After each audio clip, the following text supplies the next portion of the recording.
ಕ್ರಿಸ್ತನನ್ನು ಪ್ರತಿಫಲಿಸುವಂತೆ ನಿಮ್ಮ ಆತ್ಮಗಳನ್ನು ವಾಕ್ಯದಲ್ಲಿ ಬಲಪಡಿಸುವ ಅನುದಿನದ ಧ್ಯಾನ.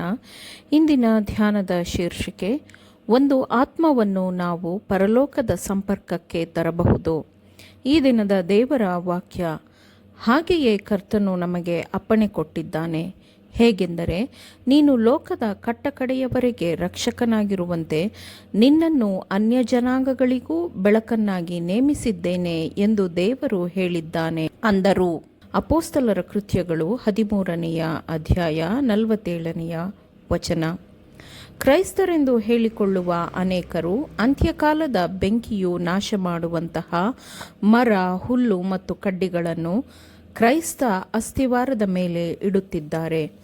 ದಣಿವು ತರಿಸುವ ಕೆಲಸದಲ್ಲಿ ಅವರು ತಮ್ಮನ್ನು ತೊಡಗಿಸಿಕೊಳ್ಳುತ್ತಾರೆ.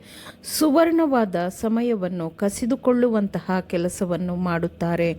ಆದರೆ ಅದು ಮಾಡಬೇಕಾದ ಕೆಲಸವಲ್ಲ. ಅದು ಅವರ ಸಮಯವನ್ನು ಕಿತ್ತುಕೊಂಡಿದೆ. ಅವರ ಬಲಗಳು ಖಾಲಿಯಾಗಿವೆ. ಆ ಕೆಲಸಗಳು ಈ ಜೀವನದಲ್ಲಿಯಾದರೂ ಮುಂದಿನ ಅಮರವಾದ ಜೀವನದಲ್ಲಾದರೂ ಯಾವುದೇ ಅಮೂಲ್ಯವಾದ ಲಾಭವನ್ನು ತಂದುಕೊಡುವುದಿಲ್ಲ. ಮನಸ್ಸು ಆತ್ಮದ ಕೆಲಸದಲ್ಲಿ ತೊಡಗಿಕೊಂಡಾಗ, ತಲಾಂತುಗಳನ್ನು ಯೇಸುವಿನ ಸೇವೆಯಲ್ಲಿ ಬಳಸಿದಾಗ ಎಂತಹ ವ್ಯತ್ಯಾಸ ಕಂಡುಬರುತ್ತದೆ ಅಲ್ಲವೇ? ಆಗ ಆತನು ನಮಗೆ ಕೊಟ್ಟಿರುವ ಬೆಳಕು ಇತರರಿಗೆ ನೇರವಾಗಿ ಮತ್ತು ಕೇಂದ್ರೀಕೃತ ಕಿರಣಗಳಾಗಿ ಬೆಳಗುತ್ತದೆ. ಯೇಸುವಿಗಾಗಿ ನಾವು ಮಾಡುವ ಎಲ್ಲ ಕೆಲಸವೂ ನಾವು ಈ ಜೀವನವನ್ನು ಆನಂದಿಸುವಂತೆ ಮಾಡುತ್ತದೆ. ಓಹೋ, ನಾನು ನೋಡಿದಂತೆ ತಮ್ಮ ಸಾಮರ್ಥ್ಯಕ್ಕೆ ತಕ್ಕಂತೆ ನಮ್ರರಾಗಿ ಮತ್ತು ತಾಳಿಕೊಂಡು ಆತ್ಮಗಳು ಯೇಸುವಿನ ಹತ್ತಿರ ಬರುವಂತೆ ಸಹಾಯ ಮಾಡಿ ಶ್ರಮಿಸಿದವರ ಸಂತೋಷವನ್ನು ಎಲ್ಲರೂ ನೋಡಬಹುದು. ತಮ್ಮ ಕೆಲಸದ ಮೂಲಕ ರಕ್ಷಣೆ ಹೊಂದಿದ ಆತ್ಮಗಳು ಮೇಲಿನ ಅಂಗಳಗಳಲ್ಲಿ ತಮ್ಮ ಕೃತಜ್ಞತೆಯನ್ನು ವ್ಯಕ್ತಪಡಿಸಿದಾಗ ಕೆಲಸಗಾರರಿಗೆ ಆಗುವ ಸಂತೋಷವನ್ನು ಕೆಲಸಗಾರರು ಆಗ ತಿಳಿದುಕೊಳ್ಳುತ್ತಾರೆ.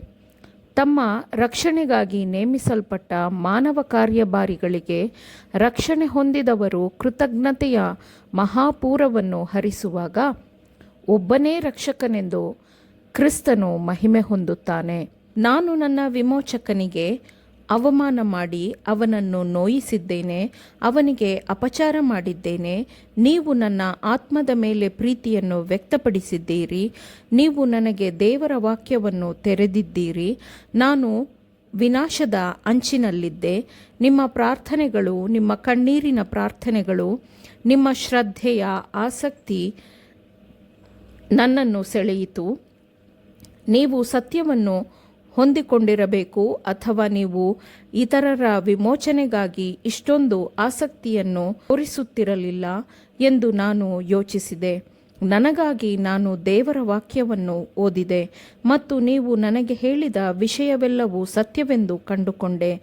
ನಾನು ರಕ್ಷಿಸಲ್ಪಟ್ಟಿದ್ದೇನೆ. ಅದಕ್ಕಾಗಿ ನಾನು ನನ್ನ ವಿಮೋಚಕನನ್ನು ಆತನ ಅಪ್ರತಿಮ ಕರುಣೆಗಾಗಿ ಮತ್ತು ಕ್ಷಮಿಸುವ ಪ್ರೀತಿಗಾಗಿ ಸ್ತುತಿಸುತ್ತೇನೆ ಎಂದು ಅವರನ್ನು ರಕ್ಷಣೆಗೆ ಕರೆತಂದ ಮಾನವ ಕಾರ್ಯಭಾರಿಗಳಿಗೆ ಕೃತಜ್ಞತೆಯನ್ನು ಮೇಲಿನ ಅಂಗಳಗಳಲ್ಲಿ ಸಲ್ಲಿಸುತ್ತಾರೆ.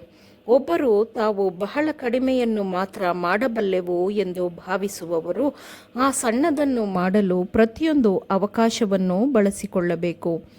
ಅದು ಅತಿ ಉದ್ದವಾದ ಸರಪಳಿಯಲ್ಲಿನ ಚಿಕ್ಕ ಕೊಂಡಿಯಾಗಿರಬಹುದು.